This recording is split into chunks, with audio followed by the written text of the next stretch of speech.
We've been watching the biggest college scam in the history of our time unravel.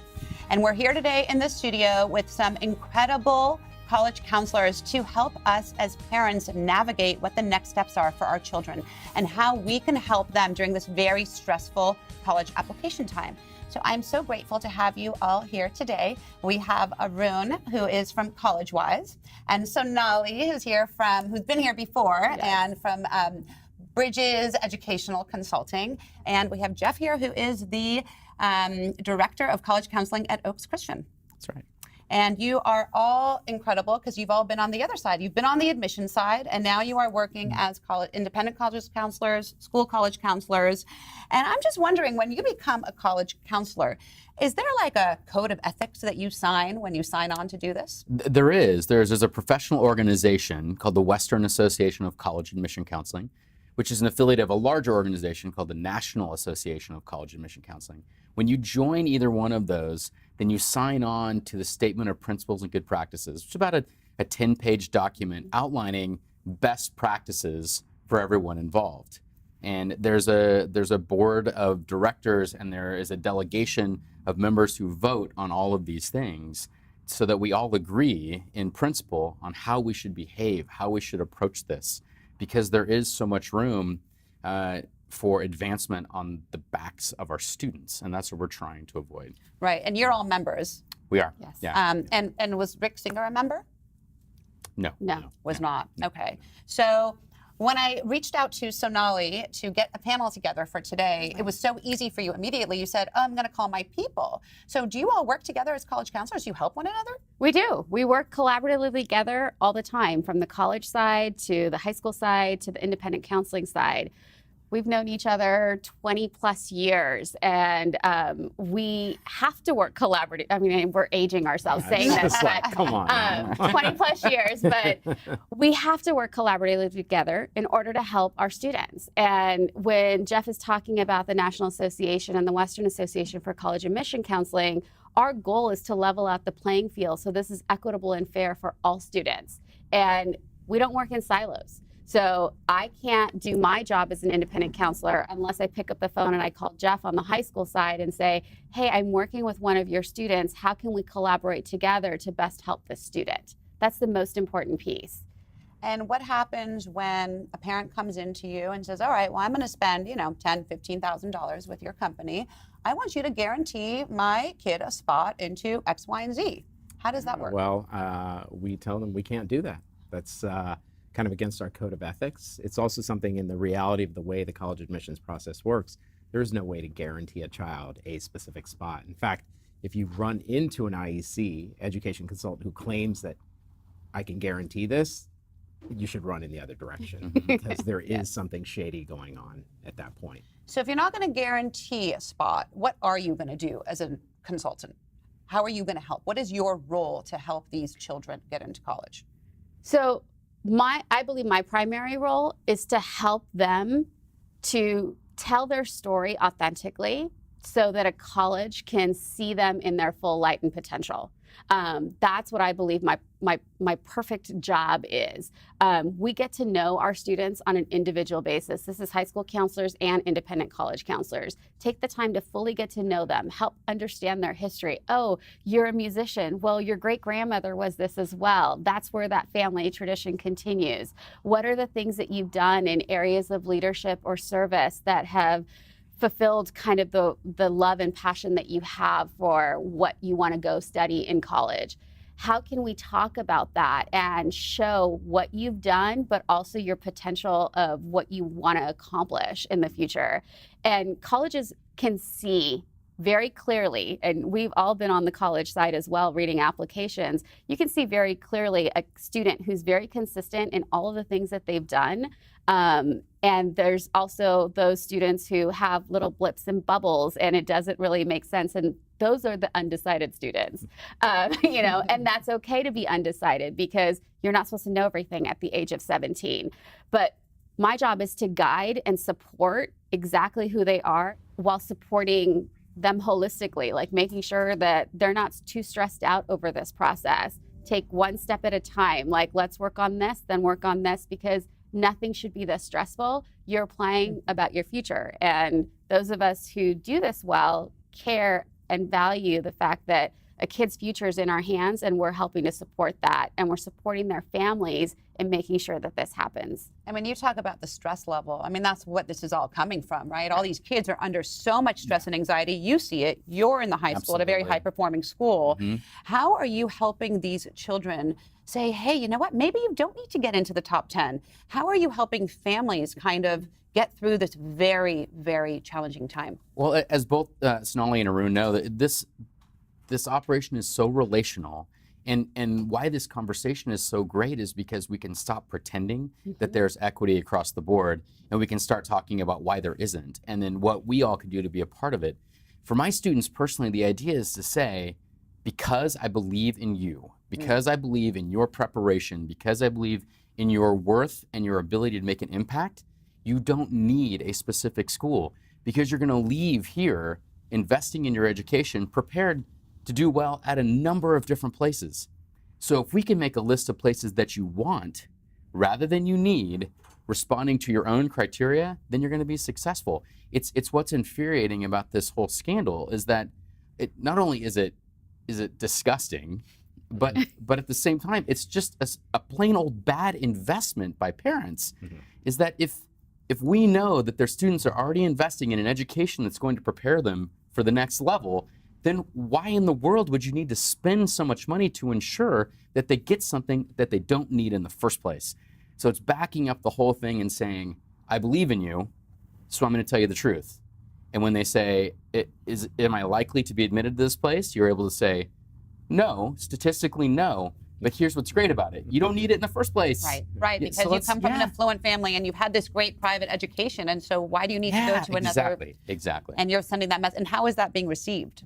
Well, it's tough because a lot of these students who are involved in this scandal woke up with this knowledge, so they think that they hit a triple, when in reality they were born on third base. And they're waking up realizing that. They're realizing it for the first time this week, and it's got to be crushing for some of them. Usually when I can explain this to a student and when we can start in the 9th and the 10th grade, everyone breathes a sigh of relief, and then we move forward. And then it's okay. Then they understand that the world will not stop spinning if you're not admitted to one of these schools that's involved in this. And it's going to be great. It's going to be okay.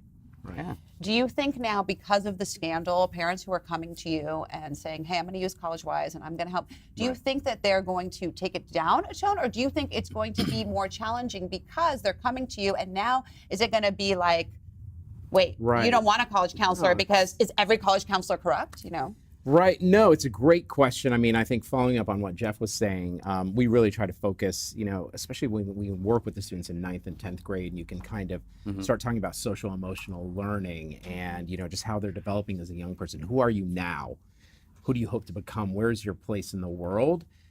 Where you go to college specifically becomes less of that conversation.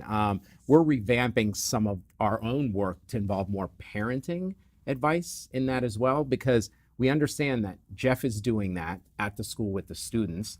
We know that we as college counselors are doing that with the students, but I don't think parents are hearing that message. You know, it's clear in some of the most recent news about this that so much of this was for the parents. Yes, they love absolutely. their children, but they love themselves more, and that's deeply problematic. That's bad parenting, and as a result, they wanted some signaling, some social signaling, some credentialing to take out to the latest cocktail party. Yeah, it's a bumper sticker. It is a bumper sticker. I was telling someone else, I would bet you if we took every single one of these people and plotted where an Hermes or Louis Vuitton store is, you'd find one within 10 miles.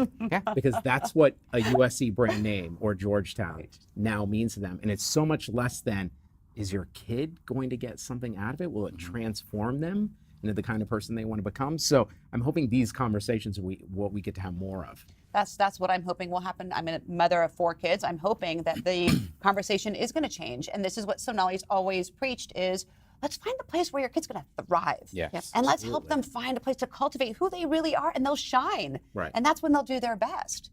So do you feel that discussion now is going to arise more? You feel like you'll have a chance with the parents to say, hey, it's okay. They don't need to get into these. There's this whole other world out there. Yes, I mean, when we're working with parents and students and families, that first conversation, we all have it, and parents are in the room. And they're not very excited sometimes over the list that we're helping the student to cultivate No, and of course create. But any parent who truly, I mean, I have kids, you have kids, you have 4. God bless you. You know, all of us from day one in utero, they tell you who they are. And every chance that you get to help them to become more of that, whether it's singing every day, or I want to play hoops, or I'm totally into my computer games, but I'm creating things on the side, encourage that, right? And when they get to that process of figuring out what college is best for them, let's have a real conversation about where is it that your kid's going to get the best experience that's going to help them get to the next level. It's not just about your college degree. It's about what kind of person you're going to be and what value you're going to bring to this world.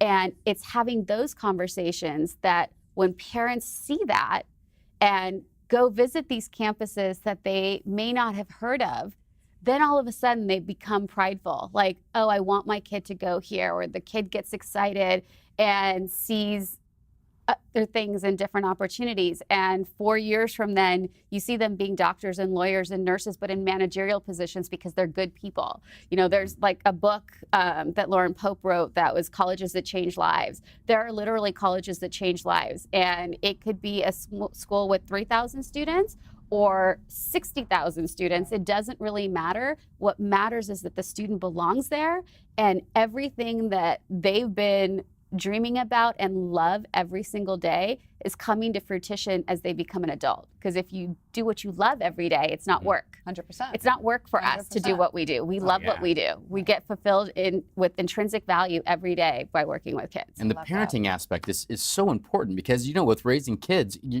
you're really at the end of the day just trying to raise adults that you want to spend time with. Absolutely. Right? And- Absolutely. And if you spend all of your time preparing the road for the child and not the child for the road, this is, if you pay for them now, you're going to pay for them for the rest of their lives. And not just out of your pocketbook, but in terms of everything. So you're hamstringing that child in a way that if you don't let them fail, if you don't let them try new things, if you don't say, it's way more important that you be intellectually curious than it is that you take that additional class or whatever it might be. And unfortunately, I think in a lot of situations every day we chip away at those things of who they are, trying to mold them into something that they weren't supposed to be in the first place. And that's the bigger epidemic. And that's why our work is so fun, is because you can say all the things you think matter don't. Amen. Right? No, Well, it's I was true. going to add, the kids also understand. One of my colleagues was speaking to one of her students, a pro bono scholarship student she's working with, and just how do you feel about this? Seeing these rich, privileged, elite kids find their way in. She's like, you know what? I may not have had money. I wasn't raised with money, but I was raised with character, and I'm very proud of that. Right. So these kids, everyone's been worrying about what's going to happen to these kids when this. I could care less.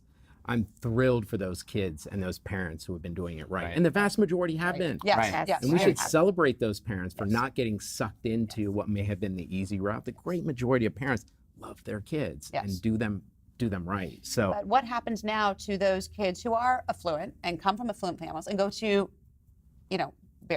very expensive private schools who are not rigging the system, who are really doing things the right way? What's going to happen to those kids? Are they going to be lumped up with these kids because they come from certain private schools and because their parents have money and they're celebrities? that was, people have talked about, well, you were taking a slot from so-and-so. Like, the reality is a Hollywood celebrity actress's child who gets into a USC, if that student hadn't gotten in, it would have been a student with a very similar profile. Exactly. Right?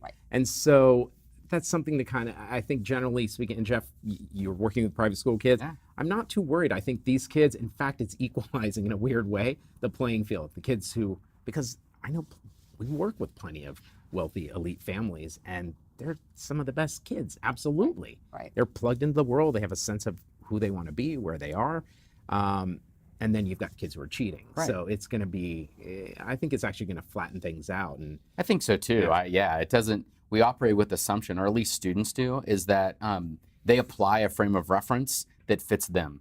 So however they want it to work is how they think it does. Yeah. And the worst thing that we can perpetuate is to tell a student, well, this is a fair process. It's not fair. No, it's not. But you can also tell for a lot of our students, because we do work with an affluent group of students and families, to be able to say it's not fair in the same way that you are in many ways going to capitalize on a family fortune that you had no part in creating. Same kind of not fair. Right, absolutely. So you have to be Absolutely. able to say, don't operate like it's not fair or like it's fair, operate like it's not, and have your own list of priorities and control the things that you can control. You don't get to control what Harvard does, what USC does, what Yale does. You don't get to know. I will say, I think one place where kids from privilege will have a little bit more pressure on them is to be more self-aware. Right. Yes. Colleges have always had essays asking them, tell us about a community you're a part of or an obstacle you've overcome. And I think they're going to have to be more thoughtful as they kind of engage with extracurriculars that may be with students who are less resourced or in communities that are less resourced. And in general, I think that's a good thing for America to be a good citizen. Absolutely. And all of that. Absolutely. Um, The one thing I want to add is the college admissions playing field is still equal. Colleges haven't changed their practices. The college admissions offices aren't the ones taking these bribes. It was other folks at the college level that may have been coaches or, people taking SATs or anything like that.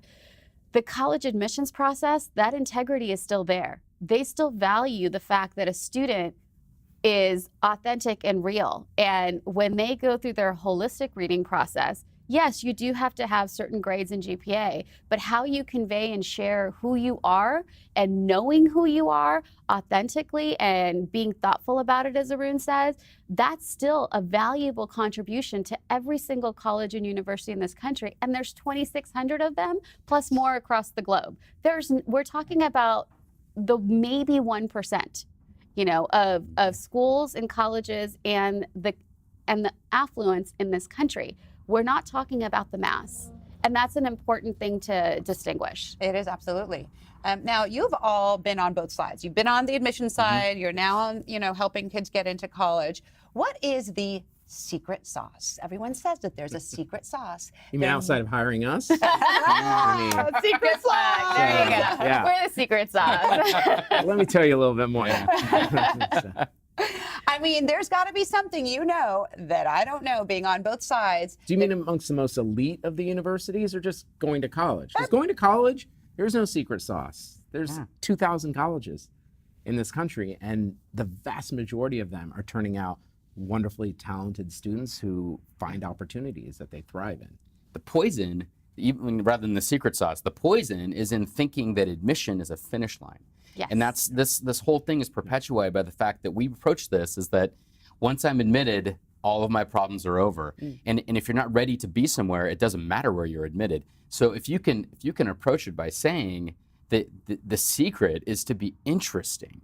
And if you're interesting, it means you've authentically pursued the things you're interested in, and you don't care if I approve of it or if you approve of it, and you don't care if an admission office approves of it, because if you don't like the things that make me inherently me, then you're not a good spot for me anyway. So if we can stop thinking like we need admission so badly that we pursue it like it's the end of this race that we've been running since we took them home from the hospital, right? And it's not. It's the next thing. And if they don't prepare themselves to be there, then admission doesn't mean anything. And when you think about Office of Admission, I hate this week that there's admission officers who are being vilified in this, because we've all been on that side. And these people are our friends and our colleagues. And by and large, they are hardworking, empathetic, kind, professional, ethical people doing a really hard job. It's the reason why we don't do it anymore. It's a really hard job. It's a hard job. Well, So- you can make a little more money this way too, right? Following up on your original question, what Summer's Jeff off, was too. saying, when we do talk about the most selective of schools, one of the things that's really striking, at least from my end of things, you guys might have slightly different experiences. So many of the students that I see that I have getting into a Harvard or a Stanford, it was a secondary goal for them in so many ways. It was a natural outgrowth of, oh my God, I love physics. Oh my God, I love writing poetry. Oh my God, I love this kind of community service, you know? And they're just the kinds of kids who dive deep into stuff, you know? And I had a colleague just this morning, telling me, you know what? I'm gonna have all my students, I'm gonna talk to all my parents. If their kids don't know how to order pizza on a Sunday night, they need to be in charge of that. And I've noticed that when I look at the essays my LA students write, and who are going to these elite universities, half of them are kids who somehow public transportation weaves its way into it. Mom and dad aren't the chauffeur. They aren't just Ubering around. They can hang out with their friend who doesn't have someone to drive them, and they can pay $1.25 and hop on the train line and go see the Kara Walker show downtown. And I think parents need to be able to give their kids room to kind of elbow, find boundaries, and that risk-taking, you know, we hear so much about kids don't climb trees anymore. Right. Without their parents like But waiting it's true. underneath them. But it's true. And that's sad. That It's was okay like to fall down. Yeah, it was. Yeah. Because if the first time you fall down, the first time you get a no is during the college admissions process, Oh man. That's going to be hard. Yeah. it's a mess. We have to clean up those messes. So you're saying when they come to see you their freshman or sophomore year, you're telling the parents, let them fail, let them fall, Yeah, let them pick push themselves yourself. up, let them figure it out. Absolutely. We want them to aim high. Yeah. Yes. But absolutely take the guardrails off. They're in high school. They're teenagers. Yeah. Stop It's babying hard. them. Look, it's hard as a parent because all you want to do is coddle them and make sure they don't get scratches, make sure everything is perfect. And so you hold them like this gentle pillow through life. And then you're right. You're not going to be there for them. It's a big problem. Then Right. we have entitled people in this world who make bad choices and decisions for our country, you know, and for this world. So She went there. I had to go there. I had to go there Yeah. because that is the reality of it. You know, we want thoughtful, caring, kind, considerate human beings walking this planet who value each other and their differences. Right. And if you don't know how to fail and you don't know how to pick yourself up, and this college process is not a reflection of you, if that school does not choose you, that's not the place for you. You know, Absolutely. Absolutely. It's simply not the place for you. A rejection is a redirection into the place that you're supposed to be at. And I always tell families, I don't know where you will be, but I guarantee you that you will be exactly where you need to be a year from now. Right. That I can guarantee Look, you. I You have agree to trust with you that process. 1,000% because we all know that that is logically, that is the truth. And that's what it is. But it's very hard for parents to swallow. And so when they come to college counselors, they want to know, what am I going to put on this application? Should my kid create a nonprofit? Should my kid be doing an internship? Right. Or should they be scooping ice cream? What is it that the admissions directors want? What's going to be valued more? Hard work, like scooping ice cream at 31 flavors, or doing an internship? It doesn't matter what they're interested in. Just tell me, what should they do? Right. And I'm sure you hear this all the time. We hear it every day. I love it. In my office, with my colleagues, we have the saying, like, as soon as if a 10th grade family comes in and says, what do I need to do to get into Stanford? Yeah. We immediately are like, it's not going to This happen. isn't gonna. You're not. You just asked the wrong question. You asked Yeah. the exact wrong Yep. question. Tell me what. to Because do the to get student in. who gets in does not, just like Arun said, didn't set out to get in there in the first place. They did what they wanted to do. They pursued the things. They went farther than their classmates on some things, and either Stanford recognizes that, or they make a mistake and they don't, and they get to do it somewhere else. So it's great when someone says, "What do I have to do?" Because then they've self-identified, and you can say, "Hey, let's move forward." That's not going to happen, I don't And think. Sharon, I also want to. I get that there are some parents who are like that, but there are quite a few in the community that we're all kind of revolving in who actually are take a breath. You know, I kind of laugh about majority are like my that, Hollywood yes. families whose parents are working hard. It's amazing. Like the scriptwriters' children, they're actually quite chill. They've all Yeah. had scripts rejected. Yeah. You know, all the actresses and actors' children, they've all not gotten parts. You know, I think the ones who get wound up are the real estate finance people who are always trying to attack a problem. Mhm. You know, but even they need, Yes. you kind of show them some data. Yeah, explain to me how your 3.2 1200 SAT student is going to get into Stanford. I'm not doubting it, but just fill in that gap. Show me. Apparently, this guy Springer was able to do it. Yeah, but- yeah. You knew. Yeah. Well, it seems to me like the secret sauce is being authentic and letting these children Yes. really cultivate who they are and letting themselves shine in these essays and be who they are. And that taking these 5 APs doesn't really mean anything if it's not really a reflection. If they're struggling, what's the point? Let them be who they are. And you, as college counselors, are being hired to help them find that, to find their real voice and to be authentic in what they are. And you, my dear, are working closely with them, because I love the fact that you're all such good friends, and that it's okay to have a counselor, you know, from 8 to 5, like you said, when you're working, and then to have another counselor who can be there at nighttime for you if you really need that extra help to get everything together. If there are plenty of kids who don't need us. Yeah. Yes, You know? if they need us. Yeah. And also, if the high school counselor and independent counselor are working in collaboration, there should never be anyone working in a silo to help a student.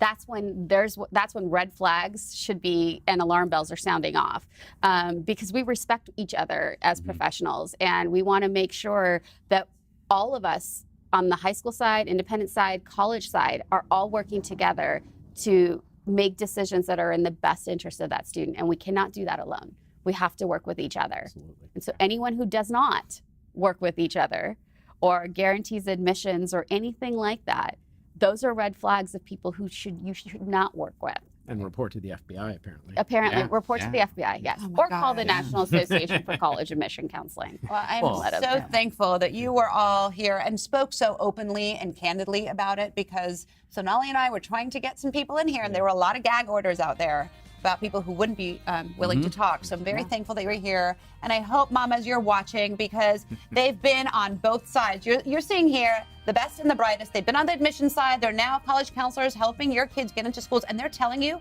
the secret sauce is just to allow your child to be authentic in who they are and feel good in their own skin.